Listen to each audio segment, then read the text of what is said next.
नमस्कार मित्रमैत्रिणींनो, आता आपल्या सिरीजमध्ये आपण बघूया गुरु.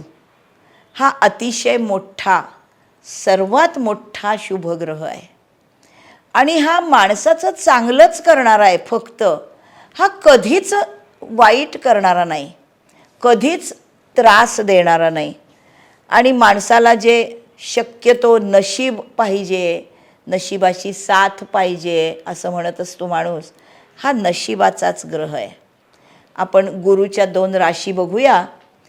पहिली रास धनु आणि दुसरी रास मीन.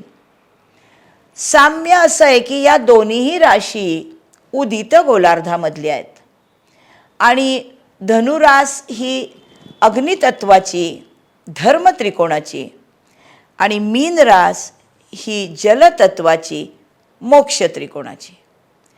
मी अगदी पहिल्या एपिसोडमध्ये माझ्या सांगितलं आहे की astrology is nothing but philosophy. गीतेमध्ये सांगितलेलं तत्त्वज्ञान ही ॲस्ट्रॉलॉजीच आहे. माणसाच्या कुंडलीचा उदित गोलार्ध आणि अनुदित गोलार्ध हे जे 2 भाग आहेत, याच्यामधला प्रथम ते सप्तम असलेला अनुदित गोलार्ध हा प्रपंच आहे. ऐहिक सुखाला महत्त्व देणारा, आपल्या नॅचरली असलेल्या नात्यांचा, उरलेल्या सप्तमापासून द्वादशापर्यंत जोडलेली नाती आणि आपल्या ऐहिक आयुष्य उपभोग घेऊन झाल्यानंतर ज्ञानाकडे जाणारा असा तो परमार्थाचा पूर्ण गोलार्ध आहे, जो दुसरा भाग आहे कुंडलीचा, उदित गोलार्ध. ही रास जी आहे धनुरास आणि मीन रास, या दोन्ही राशी या उदित गोलार्धातल्या आहेत. अर्थात गुरु म्हणजे काय? गुरु म्हणजे ज्ञान आणि ज्ञानातून येणारं शहाणपण. त्यामुळे धनुरास ही जी अग्नितत्वाची रास आहे, ही गुरुची मूल त्रिकोण आणि स्वरास आहे. मीन रास ही जलतत्वाची, गुरुची दुसरी रास आहे. तर या 2 राशींमध्ये 4 स्थानांचं अंतर आहे. ज्ञानाकडे जाणारा माणूस, ज्ञानाने शहाणा झालेला माणूस, गुरूंच्या संस्कारातून ज्ञान घेतलेला असतो. भाग्यस्थान म्हणजे धनुराशीचं स्थान निसर्ग कुंडलीतलं हे गुरुजनांचं आहे आणि ते वडिलांच्या संस्काराचं आहे. आपल्या आयुष्यातले वडील हे गुरुच असतात पहिले.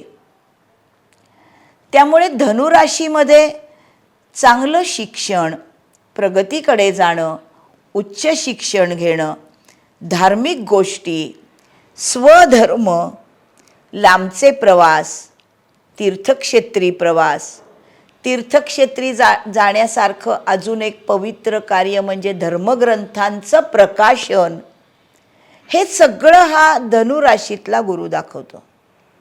मीन राशीतला जो गुरु आहे, ही मीन रास ही व्ययस्थानामधली जे शय्या सुखाचं स्थान आहे. याचा अर्थ शय्या सुखाचं हे जिथे संपतं तिथे समर्पण असतं.